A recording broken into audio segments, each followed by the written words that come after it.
The nights of detention went on, and Grimwick and Norbert found themselves growing more and more tired. It seemed their nights were just growing more and more longer. And as promised, Vyne added to their additional 10 requirement. 2 for every night they failed to meet their quota, and 1 for every night that they came back before midnight. It had been a week now, and tonight they owed her 24 mushrooms, of which they hadn't even seen one of these stupid mushrooms. Then they spotted with the blundering pigs who must be eating them before they even had a chance to pluck them. It wasn't as if they weren't trying. Grimwick suggested killing all the pigs, but Norbert wouldn't have any of it. They deserve to be here too. They even tried checking out the forest during their lunch breaks to get an early start on their other evenings, but no luck. They must be missing something obvious, like the mushrooms are growing on trees or something. Grimwick was even doubting that they existed at all. Norbert was falling behind in his classes. He slept through half of them, and Vyne seemed to be increasing her own assignments. Grimwick thought that giving Norbert zeros was a bluff, but she seemed to keep to her word, further lowering Norbert's grades as more of his assignments were graded at 0 points. Grimwick read the textbooks on the nights he couldn't sleep, looking for clues about these stupid mushrooms. The only thing that he could find in the textbooks was that they were perfect for children's night lamps, which he doubted was Vyne's intention. During a lunch break, Grimwick asked the sleep-deprived Norbert to check out an advanced book on fungi. Upon further reading, Grimwick discovered that the moon mushrooms didn't have much, but he did find something interesting, that they were also known as zombies' rests. Apparently, they could even put to sleep the most troubled spirits, and he found one more tip to be helpful, that he was sure to bring it up to Vyne. They can only be found on nights with a full moon? Grimwick slammed the book on Vyne's desk. You tricked us. You've been wasting our time. You knew we couldn't find it. Vyne didn't flinch. I recall this being a semester-long assignment. Failing to find adequate numbers of mushrooms would result in more being added to the tally, and Norbert's assignments being graded as zeros. This is a possible task, but I do suspect it's rather hard for you both to accomplish, namely because you keep getting in your own way. Yeah, and how do you think this is on us, and not you, you dishonest hag? Grimwick said, pointing his little claw at the professor. She cracked a smile. Because tonight is a full moon. Competent mages would have gotten a head start, while you two are indoors, wasting your own time, complaining. Norbert grabbed Grimwick by his paw and hurried out the room in a panic. Come on, Grimwick, we gotta get out of here before the pigs get them all. Vyne mouthed the word 24. Grimwick put up his middle claw before he was whisked away. They made it to the woods just as the sun was setting. They could see the faint glow of one of the mushrooms just beyond the tree line. Norbert dived on top of it, sending Grimwick crashing to the ground. I got one! I got one! Norbert said. Grimwick landed not too far away from another when he plucked it.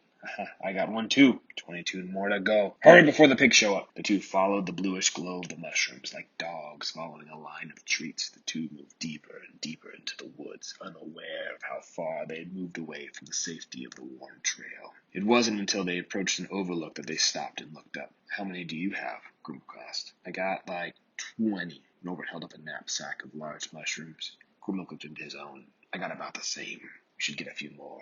I bet Vyne has another dirty trick up her sleeve. Norbert shook his head. I think 40 is enough. Besides, we should have some for the pigs. Vyne said that they liked them too. It'd be rude of us to take more than what we needed. Grimwick didn't understand.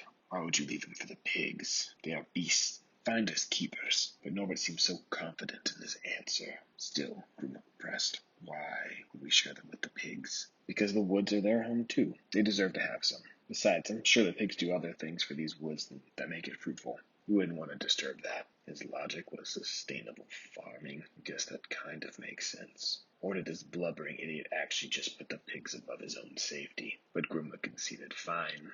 We can leave the rest. Besides, the pigs stayed out of our way tonight, so I guess they can have a few. Grimwick looked over to the cliffside. Across the water, several lights dotted the shoreline and the mountainsides. Are those cities? Norbert stood next to him. No, sleepy hamlets and fishing villages. Our cities are larger and have more walls and fortifications. But the villages are nice and charming. You can see a really great view up a little more. It's where I like to go on weekends to think. Norbert clapped. In fact, it's where I met you. Well, kinda. But you can meet some of the other cats. We've got some time before midnight. Let's go.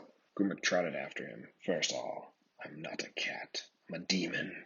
Get that through your thick head.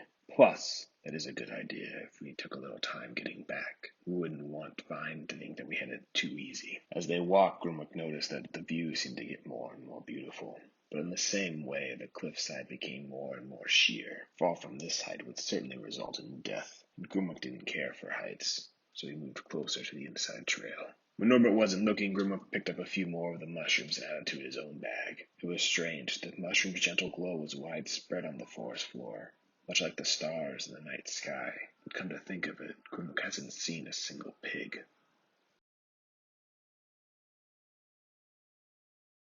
The lookout point rose above the crashing shoreline. Grimwick didn't get anywhere near close to the edge. He could see the view plenty of well from where he stood, but Norbert stood much closer. The view was over a wide body of water, stretching endlessly to the horizon, with two land masses on each side. Clusters of lights adorned both of the land masses, and Grimwick and Norbert stared until Norbert broke the silence. I like to come here. It's quieter than the dorms, and normally there's a cat or two milling around. Strange I don't see any tonight. Maybe you freaked him out. Possibly, Grimwick said, but he couldn't shake the feeling that something was watching them. One bush caught his eye in particular. The leaves moved in an unusual manner, like something was breathing on them. Of course, Norbert didn't notice. This is a place where I feel like me, just alone on a bluff, staring out to an endless horizon. Not sure if that's uplifting or not, but it feels like me. Do you know what I mean, Grimwick? Grimwick wasn't listening. He tried to create a fireball with his hand, but the best he could do was make a tiny sparkling light. It should be enough for him to notice the tracks beneath his feet. There was a flurry of the footprints. These ones were similar to his. Maybe they were the cat's. But they were all zigzagged all over the place in every direction. Must have been several cats that scattered. Then there was another track. A larger track that dwarfed their size. Grimwick followed it. Something bigger. The footprint was probably 3 times the size of the cat. When the initial crisscross stopped, Grimwick followed the 2 tracks. One of the cat and one of this other. When the cat track stopped, but the other continued. And then his light caught the unmistakable glow of blood. Grimwick, what are you looking at? Norbert asked. We should probably go. Something big is lurking in these woods, and I think it ate your cat friends. Probably some of those pigs, too. And then a growl silenced them both. The brush exploded, and a furred monster stood between Grimwick and Norbert. The creature was half the size of Norbert, but far more intimidating. It looked like a wolf, but like a wolf that was large enough to eat another wolf. The monster had muscles on top of muscles, and its eyes glowed red. Its snout dripped with blood. The creature glanced back and forth between the two, probably wondering which one of the two would be easier prey. Norbert could have passed as a statue, but he kept whimpering. Prime target for a predator. But if Norbert died, so did Grimwick. Grimwick had to get this beast away from Norbert. Grimwick clutched a spark in his hand and threw it at the beast. The firelight simply bounced off the creature's side. If Grimwick was in Hellforge, he could have melted this entire beast with his eyes closed. But in this world, Teledewit must be the most weakest person in the entire realm. The spark must have done little but to tickle the beast. Still, that got the beast's attention, and now it was squarely focused on Grimwick. Norbert could run. With their teleportation link, they could run back to the school. If the beast chased them, Grimwick could keep distracting the beast while Norbert ran. But the fat boy would never make it. He was too out of shape. Now he was even too scared to move.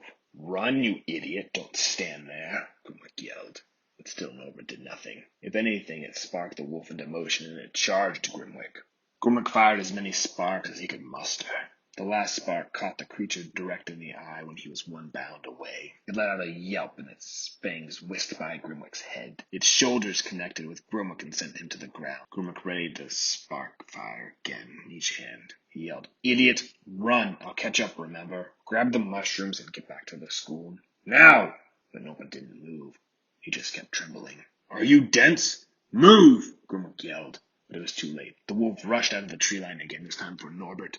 Grimwick was too far away. The few sparks that did hit the creature didn't even slow its advance. The sparks simply just died out. The creature leapt up and onto Norbert, sending him backwards to the hard stone floor. The sack of mushrooms the boy was carrying was crushed underneath his weight.